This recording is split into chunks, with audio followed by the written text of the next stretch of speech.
किराम, हमारी रियासत तेलंगाना और बिलखुसूस शहर हैदराबाद के जो हालात है वो किसी से ढके छुपे नहीं हैं। आज ये वक्त आ गया है कि अगर मौजूदा हुकूमत से अपने हक़ के लिए कोई आवाज़ उठाता है और उससे सवाल करता है तो उसके साथ जुल्म व बर्बरियत का बाज़ार गर्म किया जाता है। आज हमारा शहर हैदराबाद में ये ऐसे वाक़यात जो है ना एक के बाद दिगर सामने आ रहे हैं। क़त्ल गारतगरी ये बिल्कुल आम बात हो गई है और इसकी अहम वजह यह है कि हमारी रियासती सरकार माइनॉरिटीज़ और मुसलमानों के साथ जो सख्त नाइंसाफ़ी कर रही है और हमारे नौजवानों में जो बेरोज़गारी बढ़ रही है और जो तालीम के जो ज़राए महदूद कर दिए गए हैं, ये जो है ना बर्बादी के लिए ये अहम असबाब जो है ना सामने आ रहे हैं। और हमारी रियासती सरकार हमारे शहर हैदराबाद में ड्रग, गांजा, अफीम, चरस और जगह जगह पर वाइन शॉप को खोल दिया है। यानी नौजवान बच्चों के लिए रोज़गार की फ़िक्र नहीं है, इनको शराब बेचने की फ़िक्र है। बच्चों को जो ना तालीम की फ़िक्र नहीं है, इनको गांजा बेचने की फ़िक्र है। मैं दावे के साथ कह सकता हूं कि हर पुलिस स्टेशन को ये बात मालूम है कि कौन जो ना गांजा सप्लाई कर रहा है और कौन जो ना फ़रोख्त कर रहा है। 12-12, 13-13 साल के बच्चे पकड़े गए। और क्या हमारी हुकूमत सो रही है? और जब अगर अवाम हुकूमत से अपने हक़ के लिए आवाज़ उठाते हैं तो उनके ख़िलाफ़ जो है ना कार्रवाई की जाती है, तो क्या यहाँ पर जंगल राज कायम है? क्या यहाँ पर जमहूरियत ख़त्म हो रही है? आज यहाँ पर बैठकर ये डराया जा रहा है कि अगर जो है ना बीआरएस सरकार नहीं आएंगी तो यूपी की तरह मुसलमानों का जो है ना हालत होने वाली है। मैं ये कहने में जो है ना मैं पशोपेश नहीं करूँगा। यूपी में जो हालात है बीजेपी की हुकूमत में है, लेकिन दरे पर्दा उससे ज़्यादा बुरे हालत यहाँ पर तेलंगाना में हमारी रियासती सरकार कर रही है, बिलखुसूस बिछड़े हुए तबक़ात के साथ और मुसलमानों के साथ। तो हम ये प्रेस कॉन्फ्रेंस के ज़रिए हम ये मुतालबा करते हैं कि हमारे तेलंगाना स्टेट का लैंड ऑर्डर बिल्कुल मफलूज हो चुका है और हमारे होम मिनिस्टर साहब से जब मदद मांगी गई तो उसको मदद करने के बजाय उल्टा उन्होंने ना सवालात कर दिए हैं। ये कितनी शर्म की बात है। तो यहाँ पर होम मिनिस्ट्री बिल्कुल नाकाम हो चुकी है और हम तेलंगाना सरकार से ये मुतालबा करते हैं जैसा कि अभी हमारे परवीन कुमार साहब ने कहा कि हम होम मिनिस्टर को बर्खास्त करने का मुतालबा करते हैं। वो राजीनामा नहीं देंगे, इस्तीफ़ा नहीं देंगे। वो बड़ी मोटी चमड़ी के हैं और दूसरे अल्फाज में उनको जो है ना बेशरम भी कह सकते हैं आप।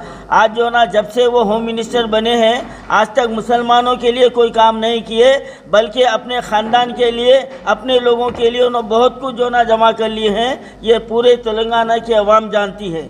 तो मैं केसीआर से मैं ये मुतालबा करता हूँ कि होम मिनिस्टर को फौरी बर्खास्त किया जाए और लैंड ऑर्डर को कंट्रोल में लिया जाए और जिन जिन इलाक़ों में ये क़त्ल हो रहा है वहाँ के पीएस के जो ज़िम्मेदारों पर शिकंजा कसा जाए और ऐसे बेरोज़गार नौजवान जो ड्रग में जो है ना मुब्तला हो गए हैं उन पर कंट्रोल किया जाए। ये इस press conference Bahujan Samaj party का भी यही मुतालबा है, मुस्लिम यूनाइटेड फेडरेशन का यही मुतालबा है। आज हम बहुजन समाज पार्टी के दफ्तर में इसलिए आए हैं कि जनाब परवीन कुमार साहब मुसलमानों और दलितों के ये एक जो है ना हमदर्द हैं और उनके लिए ये काम कर रहे हैं। तो जो भी इंसानियत की भलाई के लिए काम करेगा हम उसका साथ देंगे। ये मुस्लिम यूनाइटेड फेडरेशन का ये हमारा जो ना उसूल है। अगर कांग्रेस हमारा साथ देंगी, हमारे हक़ की जो ना आवाज़ देंगी, हम उसका भी साथ देंगे। लेकिन जहाँ पर धोखा दिया जा रहा है हम वहाँ पर गिरबान पकड़ना भी हम नहीं छोड़ते, हम वो भी जानते हैं। तो आज वक्त का अहम तकाज़ा है कि आज हमारे तेलंगाना के वासियों को ये सोचना चाहिए कि आपका सही हमदर्द कौन है और आपके लिए कौन भलाई का इक़दाम करने वाला है। ये फ़ैसला करने का वक्त आ गया है और अगर ऐसे वक्त में हम हालात का तजिया करते हुए सही फ़ैसला नहीं करेंगे तो फिर आगे और 5 साल इससे ज़्यादा बुरे हालात होने के हमको जो ना उम्मीद रखना चाहिए। बहुत बहुत शुक्रिया। बहुजन समाज पार्टी अपना पार्टी ऑफिस में जो कन्वीन कर रहा है प्रेस कॉन्फ्रेंस को, तो आप लोगों को जो आया आप सभी लोगों को फिर एक बार शुक्रिया अदा करते हुए आज हैदराबाद शहर में पिछले 10 साल में जो लॉ एंड ऑर्डर सिचुएशन जो है बहुत बिगड़ती जा रही है, उससे हम बहुत कंसर्न्ड है कि इतना बिगड़ गया हालत कि 10 तारीख 3 दिन पहले बारकस एरिया में जो रहता है एक मशहूर सोशल एक्टिविस्ट, इसका नाम है शेख सईद बावजीर। तो पिछले 10 साल से वो बहुत अच्छा सोशल एक्टिविटीज़ करता रहा, लेकिन उसको बहुत जान का खतरा था और वो खतरों का बारे में हैदराबाद कोतवाल साहब को और अपना साउथ जोन पुलिस कमिश्नर को, डिप्टी पुलिस कमिश्नर को और कई पुलिस ऑफिसर्स को वो अपना बताया। न केवल पुलिस ऑफिसर्स को बताया बल्कि वो होम मिनिस्टर साहब को भी बताया था। वो मीर महमूद अली साहब को फ़ोन करके वो साहब मैं कमिश्नर ऑफ पुलिस को दिया दरखास्त और लोकल चंद्रायनगुट पुलिस स्टेशन में दिया और एसीपी साहब को सबको दरखास्त दिया हिफाजत के लिए। मेरे को जान की खतरा है, मुझे लोग मार डालेंगे करके वो क्लियरली होम मिनिस्टर साहब को बताया। वो बताने के बावजूद भी उसका मर्डर जो है 10 तारीख को हो गया। इसका मतलब क्या है? ये तेलंगाना के रियासत में है कोई होम मिनिस्टर? होम मिनिस्टर है तो क्या उसका हुकूमत चल रही है यहाँ पे? क्या होम मिनिस्टर साहब को ग्राउंड लेवल में जितने भी पुलिस ऑफिसर्स है उसके ऊपर काबू है? क्या हुक्म दिया होम मिनिस्टर साहब ने? क्या एक आदमी, एक मामूली सी आदमी, सोशल एक्टिविस्ट जो लोगों के लिए काम करता था, लोगों के जितने भी प्रॉब्लम्स है वो सॉल्व कर रहा था, उसका हिफाजत करने का अगर ये नहीं है तो होम मिनिस्टर साहब वो पद पे क्यों रहना? होम मिनिस्टर साहब तो क्यों होम मिनिस्टर साहब ने पुलिस वालों को ये हुक्म नहीं दिया कि इसका जान बचा लो? क्यों जान बचाने का हुक्म नहीं दिया? क्यों इसको प्रोटेक्शन नहीं दिया? और ये क्लियरली कहा कि किससे इसको खतरा है, उसका नाम भी बताया और कब कब क्या हो सकता, पूरा डिटेल पूरा वो टेलीफोन में होम मिनिस्टर को बताया। अब होम मिनिस्टर के ऊपर कोई चीफ मिनिस्टर है? मैं आज तेलंगाना के चीफ मिनिस्टर को बता रहा हूँ कि आपका होम मिनिस्टर काम कर रहे कि नहीं, कभी आप रिव्यू किया? तो बोल के एकदम व्हाट्सएप में, फेसबुक में, यूट्यूब में बोल के लोग को मार रहे और आप लोग कुछ नहीं कर रहे। आप बोल रहे तेलंगाना अव्वल नंबर का स्टेट है, 1000 करोड़ रुपए खर्च करके बंजारा हिल्स रोड नंबर 12 में police command and control centre Hyderabad police के लिए आपने बनाया। तो इतना बनने के बावजूद और 1000 करोड़ रुपए खर्च करने के बावजूद भी एक मामूली सी छोटी सोशल एक्टिविस्ट जो लोगों के लिए काम करता था उसका हत्या हो गई। बोलिए केसीआर साहब, आप क्या हिफाजत कर रहे हैं? क्या आपका हुकूमत सही रास्ता पे चल रहा है? अब जब मामूली लोग जो गरीब लोगों के लिए काम करता है, जब वो लोग अपना हक और जुर्म के खिलाफ आवाज़ उठाए तो उसका हत्या हो रही है। और आम जनता का हालत सोचिएगा।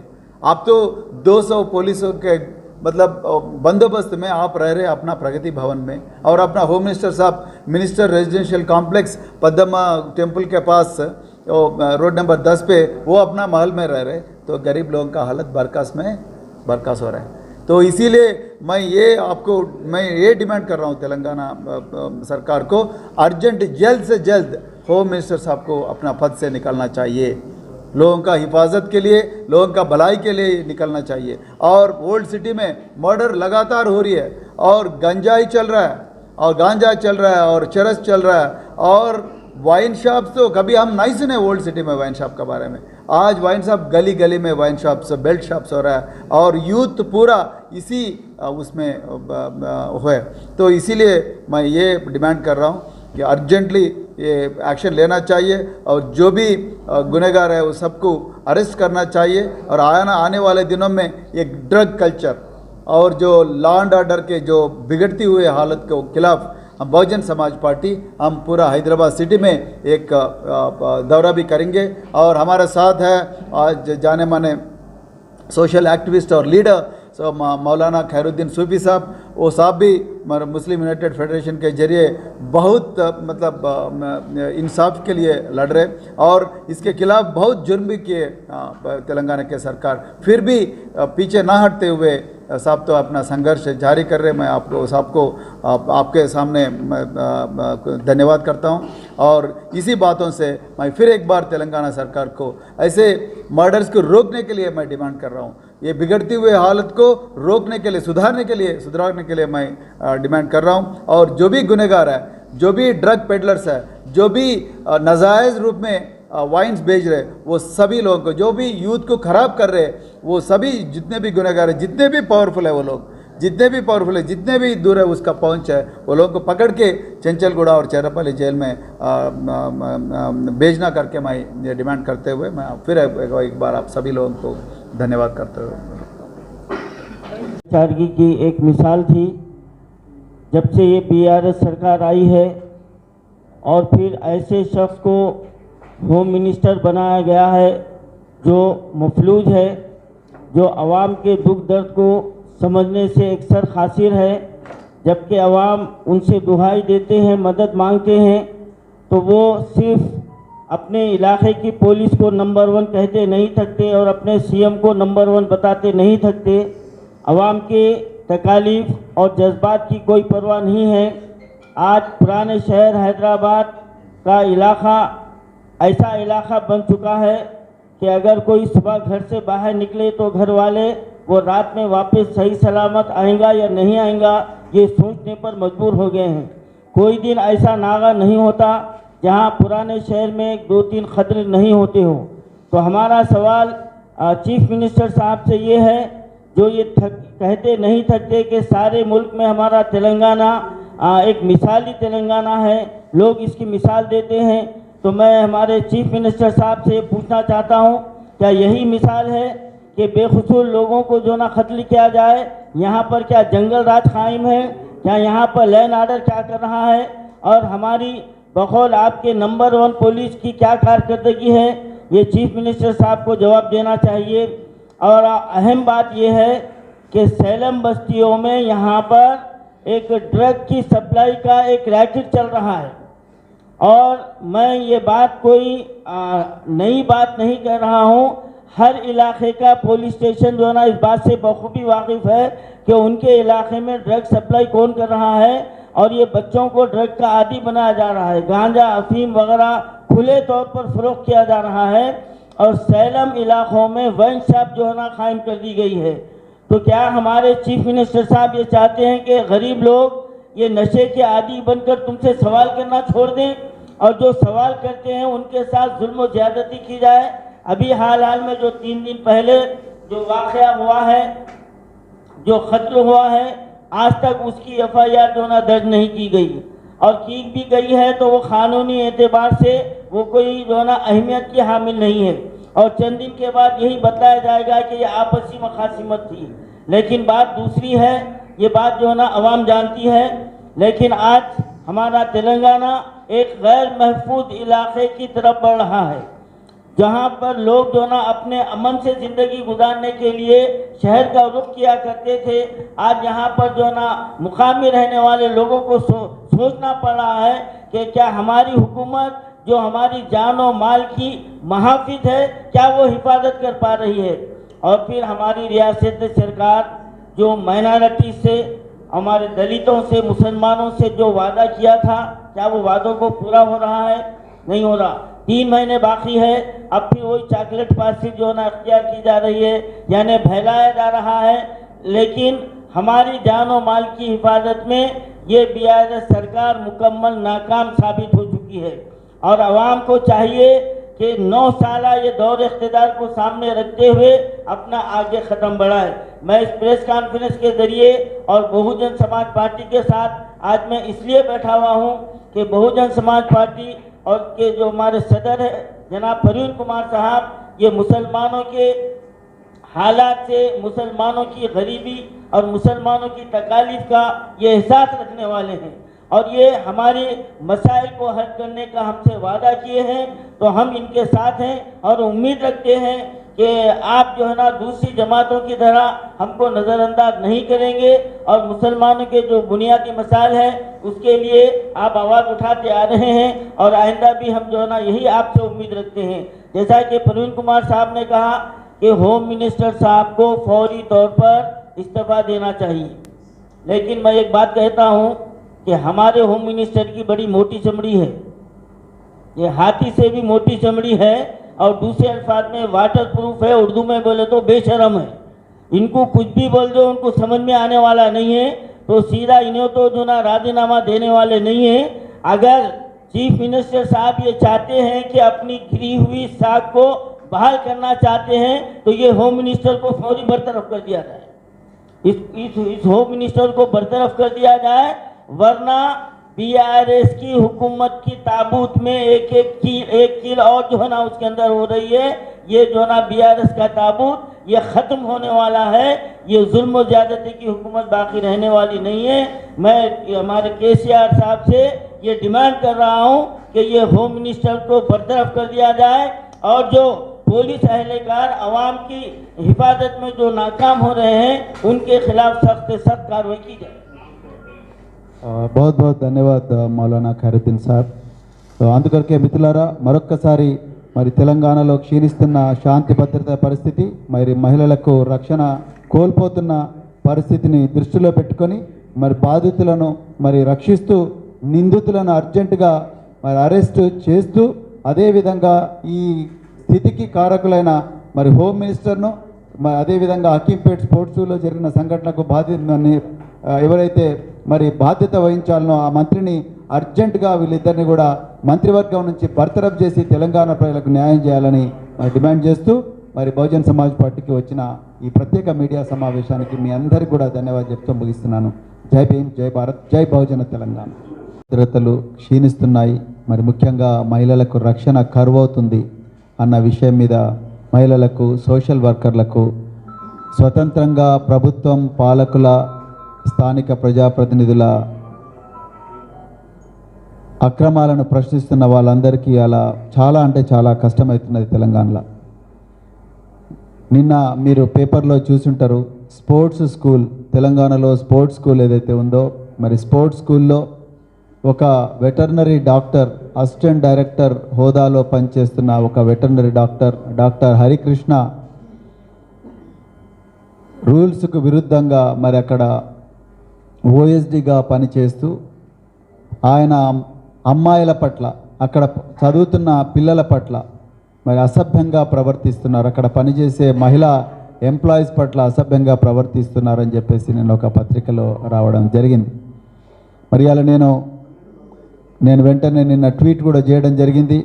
ఇది ఏ రూల్స్ ప్రకారం ఆ హరికృష్ణ గారిని మరి పశు సంవర్ధక శాఖ అంటే animal husbandry, veterinary science and animal husbandry department నుండి ఆయనను క్రీడా శాఖకు ఆయనకి ఏమి స్పెషాలిటీ ఉందని పంపించిండని అలా నేను ప్రభుత్వాన్ని అడుగుతా ఉన్నాను.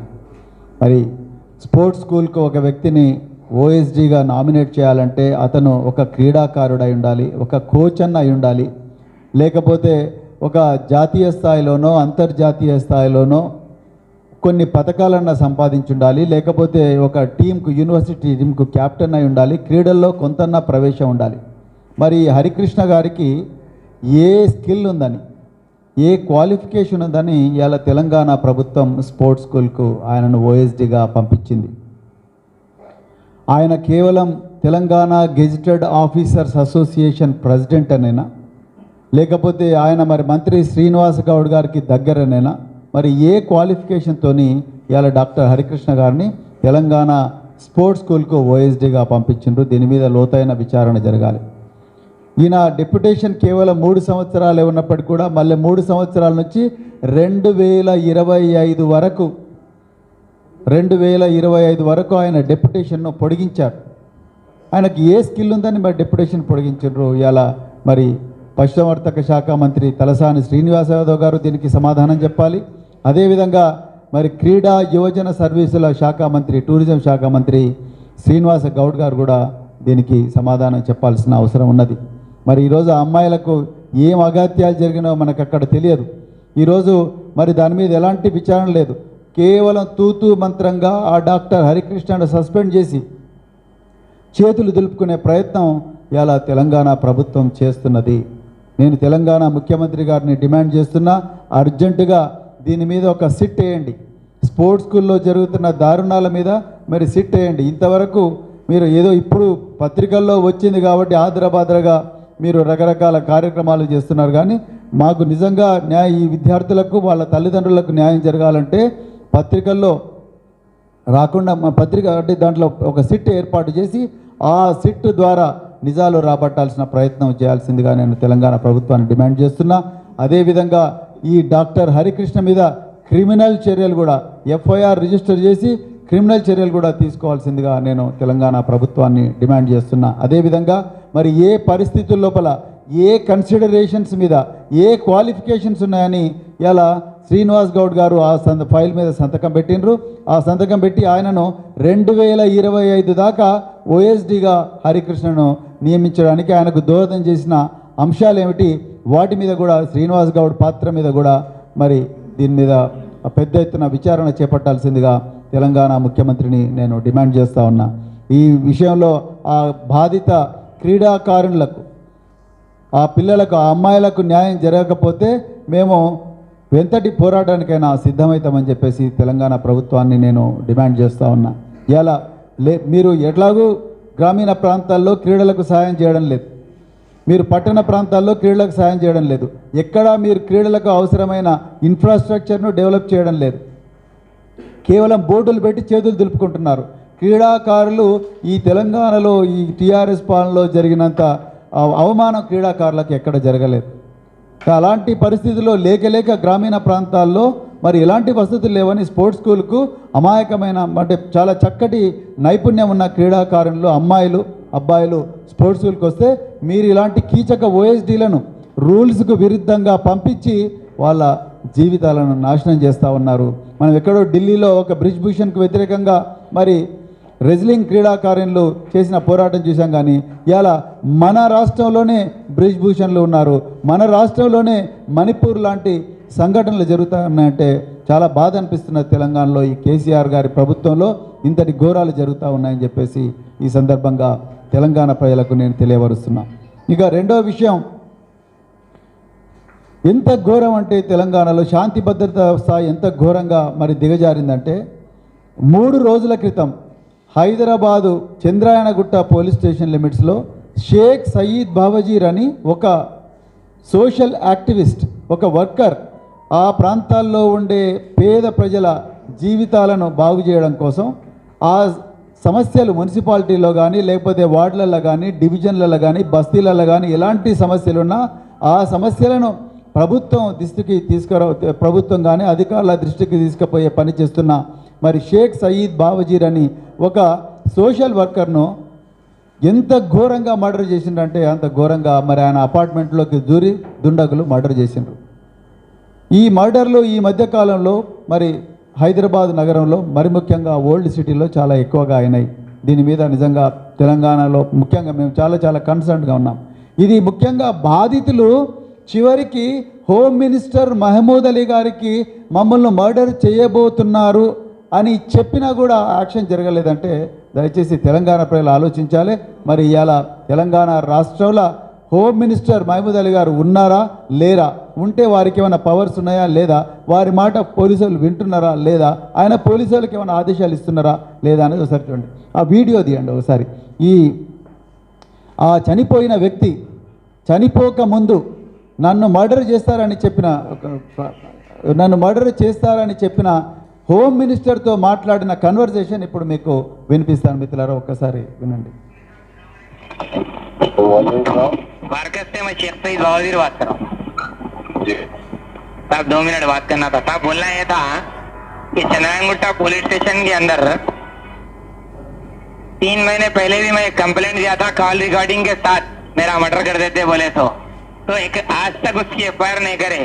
कल फिर रात में मेरे को व्हाट्सएप पे फिर मैसेज आ करके मेरे को मार देते बोल रही, वो भी कंप्लेंट दिया कल रात में जाके, फिर अभी तक भी एफआईआर नहीं करे उसकी। बोले आपको मार दे ये शादी वाले एमआईएम के चेयरमैन आए लोग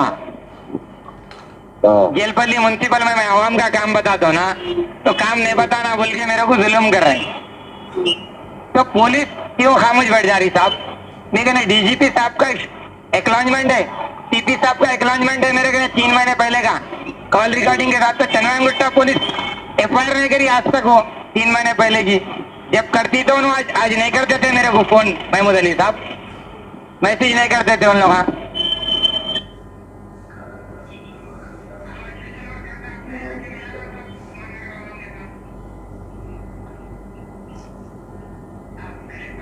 మినిస్టర్ గారితో మాట్లాడిన తర్వాత కూడా మరి ఈ వ్యక్తి మర్డర్ అయింది.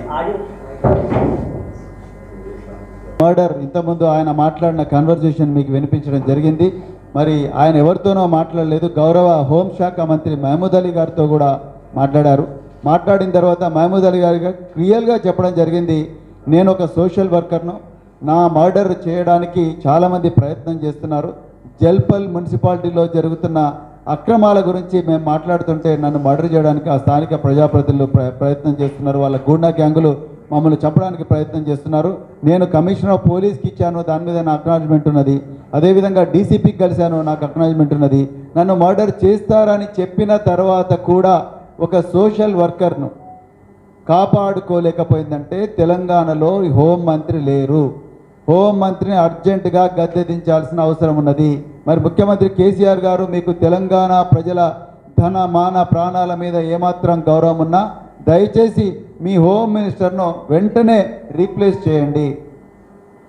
ఓపెన్గా మర్డర్ అవుతుంది, నన్ను చంపుతున్నారని చెప్పిన తర్వాత కూడా అది వీడియో అప్లోడ్ చేసిన తర్వాత వాట్సాప్లో మెసేజ్లు పంపించిన తర్వాత కూడా ఒక వ్యక్తిని మనం కాపాడుకోలేకపోతున్నామంటే మరి ఎక్కడ ఉంది పోలీసు యంత్రాంగం, ఎక్కడున్నాయి శాంతి భద్రతలు?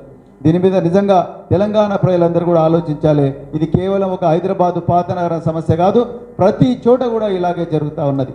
మీరు ఇంతకుముందు ఒక 3 నెలల క్రితం ఇదే రామాయంపేట పోలీస్ స్టేషన్లో ఖదీర్ ఖాన్ అనే ఇంకొక ముస్లిం సమాజానికి చెందిన యువకుడిని హైదరాబాద్లో హుసేన్ ఆలం పోలీస్ స్టేషన్ నుంచి మరి అతన్ని కిడ్నాప్ చేసి అక్కడి నుంచి రామాయంపేట పోలీస్ స్టేషన్లో తీసుకుపోయి విపరీతంగా కొడితే ఆ వ్యక్తి కిడ్నీలు 2 పాడైపోయినాయి. అతన్ని ప్రైవేట్ హాస్పిటల్లో ట్రీట్మెంట్ చేస్తే కూడా రహస్యంగా అతని ఆరోగ్యం బాగాకపోతే చివరికి అతను గాంధీ హాస్పిటల్కి పోయి గాంధీ హాస్పిటల్లో అతను మరణ వాంగ్మూలం ఇచ్చిండు, నన్ను పలాని వ్యక్తులు మరి కిడ్నాప్ చేసి, పలాని పోలీసు వాళ్ళు కిడ్నాప్ చేసి నన్ను పూర్తిగా చంపాలని ప్రయత్నం చేసిండ్రు అని చెప్పి చనిపోకముందు అతను మరణ వాంగ్మూలం కూడా ఇచ్చిండు, డైయింగ్ డిక్లరేషన్ ఇచ్చిండు. అయినా కూడా మరి పోలీసుల మీద ఎలాంటి చర్యలు తీసుకోలేదు. మరి చంద్రాయణగుట్ట పోలీస్ స్టేషన్ లిమిట్స్లో ఇప్పుడు చెప్పిన ఈ షేక్ సయ్యద్ బావజీర్ అనే ఒక సోషల్ యాక్టివిస్ట్ ఎవరైతే ఉన్నారో ఆ సోషల్ యాక్టివిస్ట్ మర్డర్లో కూడా ముందరనే చెప్పిన తర్వాత కూడా ఆ మర్డర్ ప్రివెంట్ చేయనందుకు నేను ఇలా మరి హోమ్ మినిస్టర్ గారి రాజీనామాను బహుజన్ సమాజ్ పార్టీ డిమాండ్ చేస్తున్నది. అదేవిధంగా ఈ పోలీస్ అధికారులకు, ఏ పోలీస్ అధికారులకైతే మరి కంప్లైంట్ ఇచ్చిన తర్వాత కూడా దాని మీద యాక్షన్ తీసుకోలేదు, స్థానిక పోలీసులందరినీ కూడా సస్పెండ్ చేయాలి, వాళ్ళ మీద కూడా మరి చర్యలు చేపట్టాలని చెప్పేసి బహుజన్ సమాజ్ పార్టీ డిమాండ్ చేస్తూ ఉన్నది. ఇక్కడ ఒక్క దగ్గరనే కాదు, ఈవెన్ తుంగతుర్తిలో కూడా యూట్యూబ్ వీడియోలలో నిన్ను పలాని టైంకు పలాని చోట తంతం నీకు దమ్ముంటే రా అని చెప్పి యూట్యూబ్ వీడియోలలో వార్నింగ్ ఇచ్చి బాధితులను అక్కడికి పిలిపించి అక్కడ వాళ్ళను కొట్టుతున్నారు. అదేవిధంగా పోలీసు వాళ్ళ కళ్ళ ముందరనే బాధితులందరూ మరి నిందితులు బాధితులను కొట్టి పోలీసులకు అప్పగించి వీరిని తీసుకుపోండి లేకపోతే మేము చంపేస్తాము అన్న పరిస్థితి ఇవాళ తెలంగాణలో ఉన్నదంటే ఎంత యథేచ్ఛగా గూండాగిరి జరుగుతూ ఉన్నది. నిన్నగాక మొన్న మరి బెల్లంపల్లి పట్టణంలో పోలీసు వాళ్ళ తెలుసు కూడా ఈ విధంగా మా బహుజన్ సమాజ్ పార్టీ నాయకుడు వరప్రసాద్ను ఘోరంగా అక్కడ 20 మంది వచ్చి దుర్గం చిన్నయ్య ఎమ్మెల్యే గారి గ్యాంగ్ మెంబర్స్ అందరు వచ్చి ఓపెన్గా రాత్రి అందరి ముందరనే కొట్టిపోవడం జరిగింది. అంటే ఎక్కడ చూడు కూడా మరి పోలీసు వాళ్ళు ప్రేక్షక పాత్రనే వహిస్తూ ఉన్నారు. బీఆర్ఎస్ నాయకులు పూర్తిగా ఈ లా అండ్ ఆర్డర్ పూర్తిగా మరి వదిలేసిండ్రు. బీఆర్ఎస్ ప్రభుత్వం పూర్తిగా మరి విఫలమైంది. అందుకొరకు తెలంగాణలో హోంమంత్రి గారిని, అదేవిధంగా మహిళలకు రక్షణ కల్పించలేని, క్రీడాకారులకు కల్పించలేని ఈ క్రీడా శాఖ మంత్రిని, హోంశాఖ మంత్రిని అర్జెంటుగా బర్తరఫ్ చేయాలని చెప్పేసి ఈ సందర్భంగా బహుజన్ సమాజ్ పార్టీ డిమాండ్ చేస్తూ ఉన్నది. ఇప్పుడు మా పెద్దలు మరి మౌలానా ఖైరుద్దీన్ సూఫీ గారిని కూడా ఒక 2 నిమిషాలు మాట్లాడాల్సిందిగా ఒకరు. మీడియా మిత్రులందరికీ కూడా హృదయపూర్వక స్వాగతం, సుస్వాగతం. ఈరోజు నాతో పాటు ముస్లిం యునైటెడ్ ఫెడరేషన్ తెలంగాణ పెద్దలు ప్రెసిడెంట్ పెద్దలు గౌరవనీయులు మౌలానా ఖైరుద్దీన్ సూఫీ గారు కూడా ఉన్నారు. అలాగే నాతో పాటు మా స్టేట్ మైనారిటీ కోఆర్డినేటర్స్ అయిన అబ్రార్ హుసేన్ ఆజాద్, మౌలానా షఫీ మసూదీ, అదేవిధంగా మరి ముజాహిద్ జగిత్యాల మైనారిటీ కన్వీనర్, అదేవిధంగా మా రాష్ట్ర కార్యదర్శి, అలాగే మరి నార్త్ తెలంగాణ చేరికల కమిటీ చైర్పర్సన్ అర్షద్ హుస్సేన్ గారు ఉన్నారు. అలాగే నాతో పాటు మా రాష్ట్ర కోఆర్డినేటర్ డాక్టర్ వెంకటేష్ చౌహాన్ గారు ఉన్నారు. సో ఈరోజు